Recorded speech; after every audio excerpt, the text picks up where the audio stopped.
Good morning, all the watchers and students. So today we are going to discuss the next video lecture is the same on flexibility matrix method, but different problem on frame. So different kind of a problem, like a portal frame I have chosen this time. It's a rigid frame. So today we are going to discuss how to solve this rigid frame by using force transformation method. That too we are using flexibility method. Okay, so here I have used moment concept. At the end of this video, the same problem. I request you people to try it by sagging Hawking concept also, so you will understand the concept in a better way. So I have chosen the fifth problem in my notes. Please see this. This is a portal frame with a different leg length. If you can see that, it's a portal frame with different leg length, and there is a one external load 40 kilonewton. There is no other external loads. See, these 11.13, 5.9 and all, their final answers I have marked here. So don't get confused. Except 40 kilonewton and the distance as well as moment of inertia, nothing is given here. So as usual, you people already know the steps, how to solve and all. So totally 11 steps are there. You move one by one. I have used moment concept to solve the problem. So moment concept carries the formula L by 6 That's 2 minus 1 minus 1 and 2. So for the frames you have to use df equals to r minus T formula. So same formula I have applied, and you should not neglect horizontal force. Keep that in mind. So 5 minus 3, we got 2. You have a choice. Either you can release moments or else release any one support. Okay. So here I am going to release the support D. So that will be easy for us. See here, support D is a pinned joint. That means it will carry two reactions.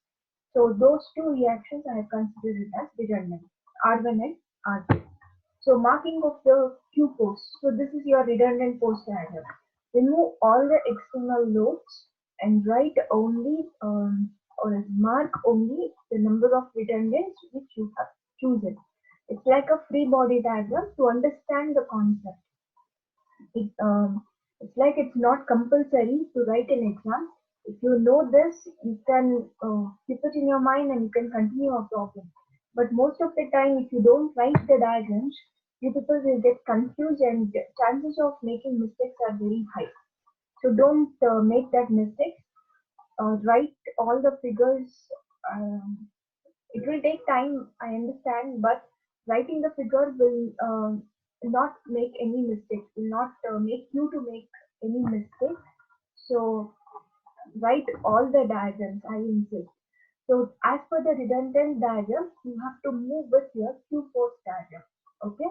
So as I said in the previous class, for the Q force diagram, what you have to do, for the free joint, you have to mark three forces: horizontal, vertical, and as well as moment. If any joint is rigid in a horizontal direction or a vertical direction, then only you can skip this. So this is a previous problem on a bent frame. So in the same way, I have written here. See here, the joint A is a fixed. Don't need to write anything. Keep it as it is. 0 you should keep. Look at the joint B. Joint B, vertical number is a rigid one because the far end is a fixed one. Vertical number is already rigid, so you should not write any vertical Q force. But the local force will not exist because there is a vertical force which is already rigid. Why we are, people will ask question. Horizontal number is also there, but again you are writing horizontal force. Why? The reason behind this is, see, this is a different leg length frame, portal frame it is. So because of this, any one side it gonna come under sway effect. Okay, so it's not, if it is a symmetrical frame, you can keep horizontal force. Since it is not an unsymmetrical frame, you have to write horizontal force. This horizontal force is an indication for a sway there. Like sway effect will be there. How to indicate that sway effect? Obviously, I have to give. I'm not able to skip that. So I am going to give Q4 value or else one horizontal force. You can give it as joint B or else you can give it as joint C. Both are same, no? From the joint B throughout joint C it will pass. So write at joint C or joint B. Any one only you have to write. Don't write, repeat this force again as a Q7 or Q8 near joint C. That's wrong. So what I told, since the vertical member is already rigid, you should not write any vertical forces. Apart from that, other two directions or other two forces, like for a joint there will be three. Vertical is already gone because it's a rigid, leave it. So other two is left. Horizontal is there, moment is there. Those two I have written here. Horizontal and moment. So look at joint D. Joint T, pin support was there. That pin support you have removed. Why we have removed? In order to make this portal frame as stable one, right? Or else like determinate structure. So once you remove these two support, what happens? Obviously this becomes a free joint. Nothing will be there. So that means we have free joint. I have to mark three forces. Q1, Q2, Q3 is marked over there. Next, the near joint C is also same condition. One moment and one horizontal force we have to mark. Okay, vertical you should not mark. Vertically this frame is stiff.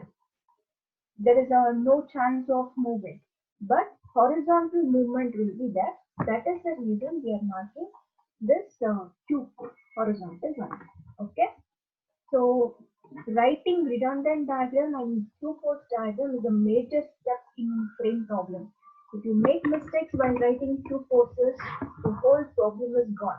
So be careful with that. Okay. So next, I'll move on. So as I said, I have used moment concept over here. So three numbers are there: A, B, B, C, C, D. Individually, you just find out the values, whatever it is, and write. And by assembling it, I have not written here. Directly, I have taken that one in the calculation. To reduce the number of steps, I have skipped that one. So these are individual flexibility matrix for individual members.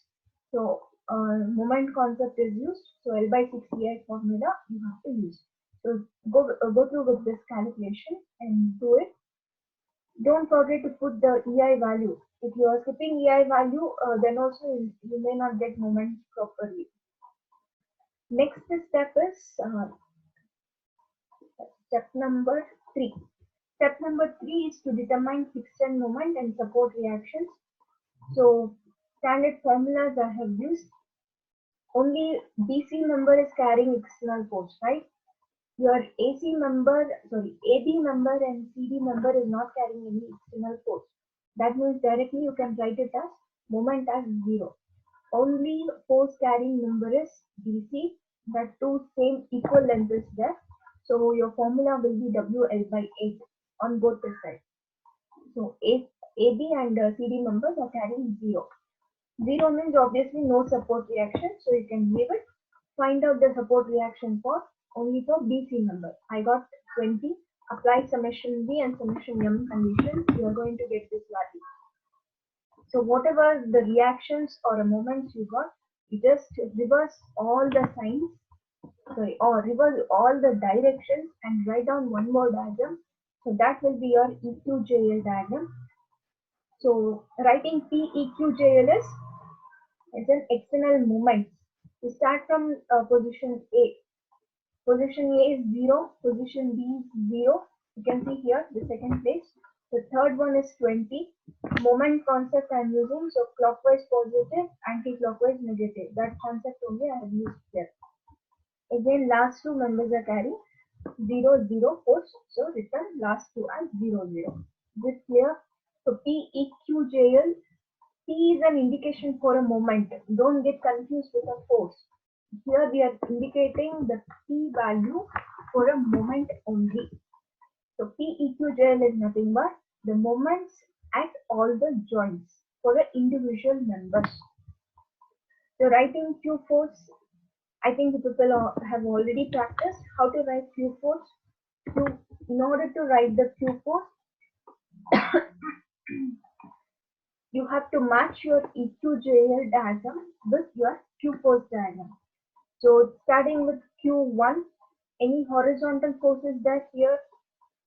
See, if you check near joint D, there is no horizontal force, but this this vertical force 20 passing through joint D. Don't forget that. Since here no force is there, most of the people will write 0. Most of the students will do that mistake.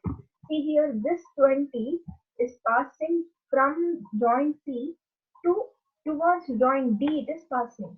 That means your joint D will also carry this vertical force 20 kilonewton. Is it okay? So joint Q1 forces near joint D and it's going in upward direction, but this 20 is coming in downward direction. That means it's a reverse. So that is the reason here minus 20 is given. If your assumed direction as well as whatever the support reaction you got, both are in same direction, then you can write it as positive. Now both are different, right? So that is the reason we are writing minus 20 over here. So next, check out the Q2. Q2 is also near joint D. The horizontal force. Any horizontal forces there here? No. No, right? No support reaction because moments are 0. That's the reason here it is 0. Moment is also 0. So Q3 will be 0. Where is Q4 location? Yeah, Q4 is a horizontal force. You can check again EQJL. Any horizontal forces there? No horizontal forces there. So fourth value Q4 is written as 0.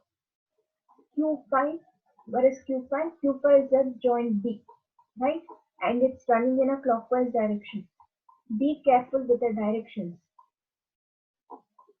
See now, near joint D, one you have a 20 kilonewton, another one you have 0. See, if you have some value over here, that value you have to add. You cannot skip. Near joint C, together, what are the moments you are going to get? That moments you have to add here.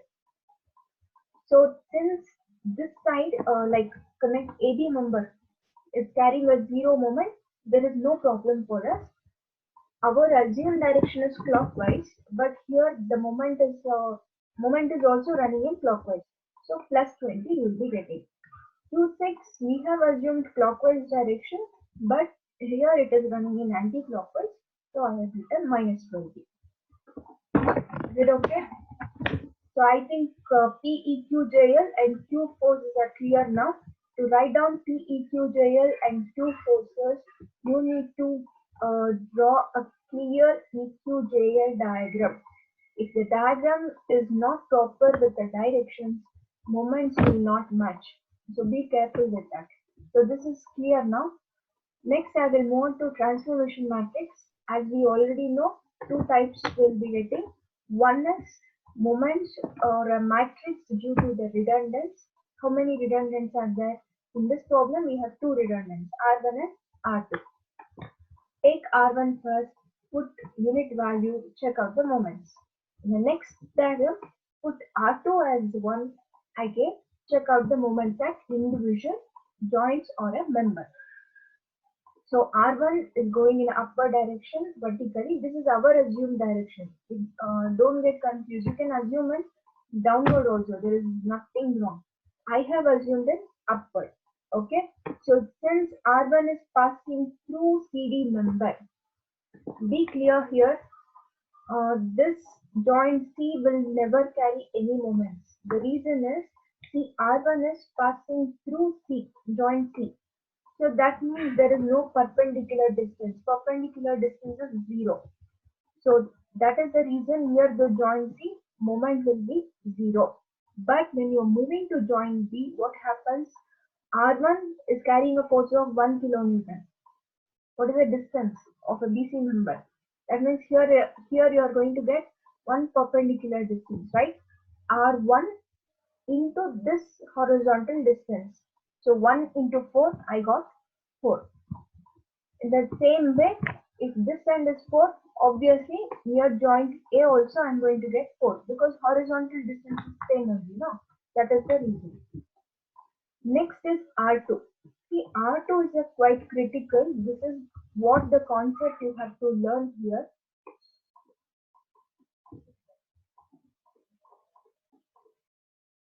This is how joints are there, right? So this is the member.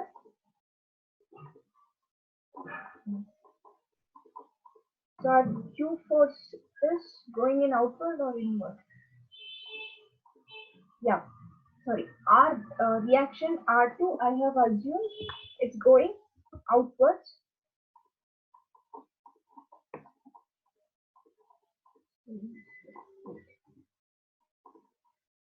Yeah. So R2, I have assumed going out, right? So this is our R2. So now this R2, what effects it's going to give on this members, you have to check now. So check out the moments. What will be the directions? How to mark that? So this is the most important step in the phrase. So check now. What are the distances? I'll show you the distance.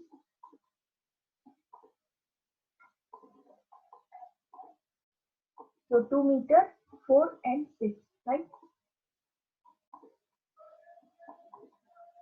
So I'll write over here. So this edge it's 2 meter. Member BC 4 meter and member AB is 6 meter. Is it clear? So now check. What is R2 value? R2 is carrying unit value. That means 1 kilometer it is carried. So if this is going to push your like R2 is going.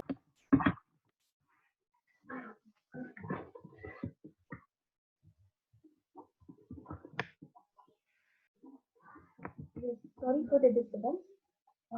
So the same diagram I have rewritten. So here the value of R2 we are putting unit value. So what will be the moment? Look at the joint B. Your R2 is going to push this AB member towards right. That means you are going to get moment like this.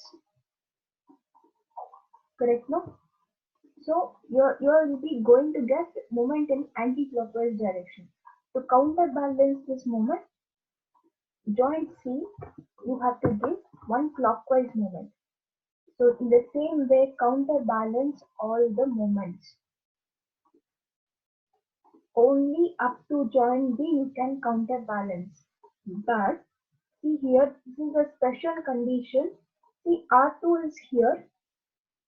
The same R2 I will mark the line of force I am marking. The same R2, if I am going to mark a line of force, it will come here. Like this is the line of the force. So R2, instead of drawing near joint B, I have written on the member AB. Is it clear? The line of force, I have just dragged R2 to back. So what happens on the member AB? Clearly watch this. See, this R2 is going to give you one clockwise movement over here. And this position, the joint A position, is going to run again in anti-clockwise. So your AB member, the near joint B also you're going to get anti-clockwise, and near joint A also you will be getting anti-clockwise. So you cannot like counterbalancing. Since it is an unsymmetrical frame, because of this R2 force, your member AB in between it's going to get one more extra moment. To counterbalance that this extra moment, you need to give this moment near joint A in anti-clockwise direction only. That is the reason.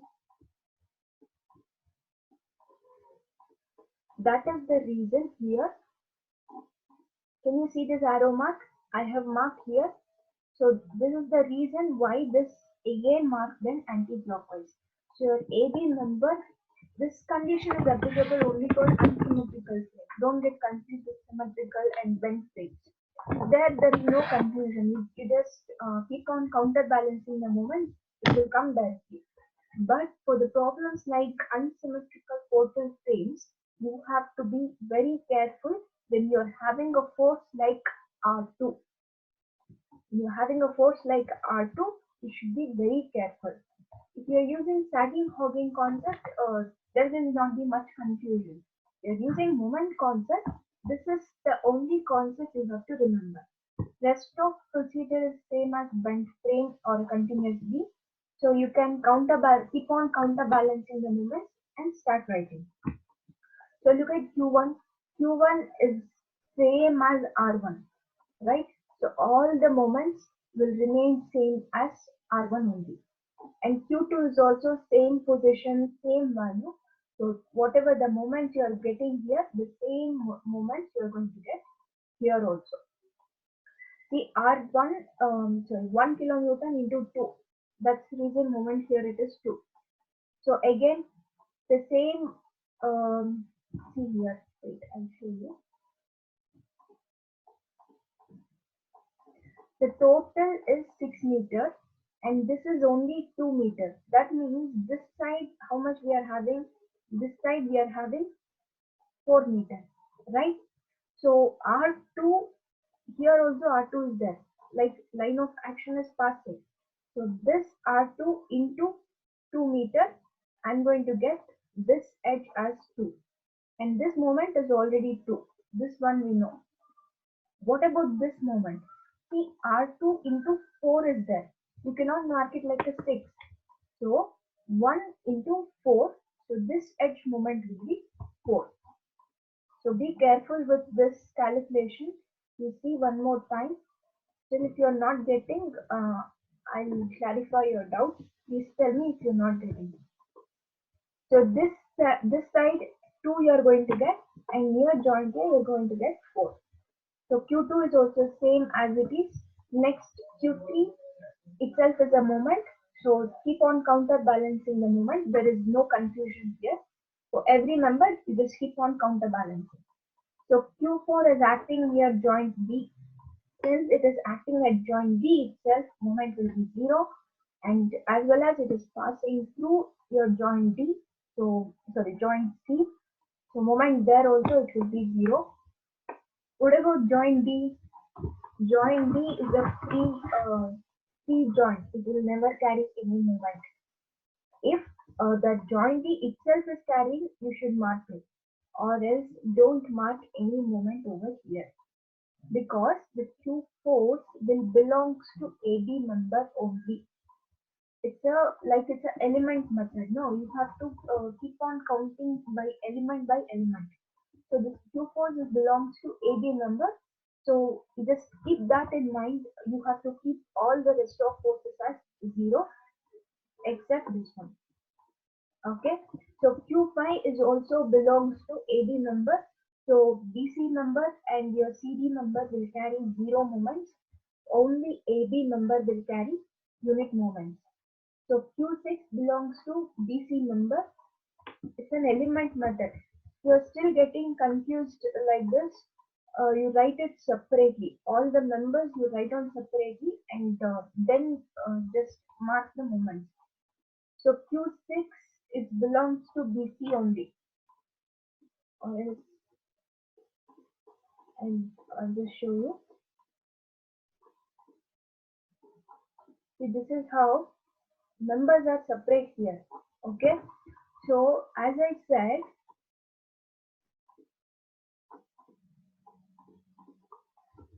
this Q6 belongs to only your BC number.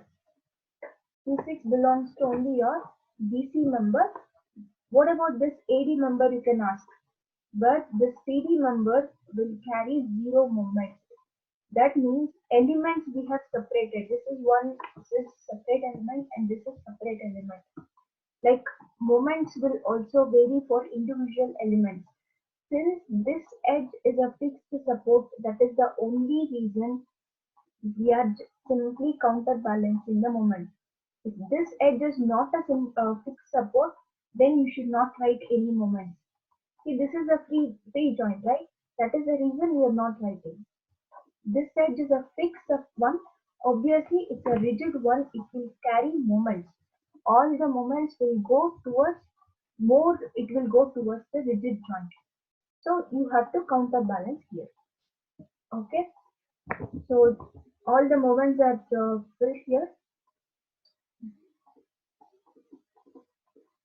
all the moments are filled here.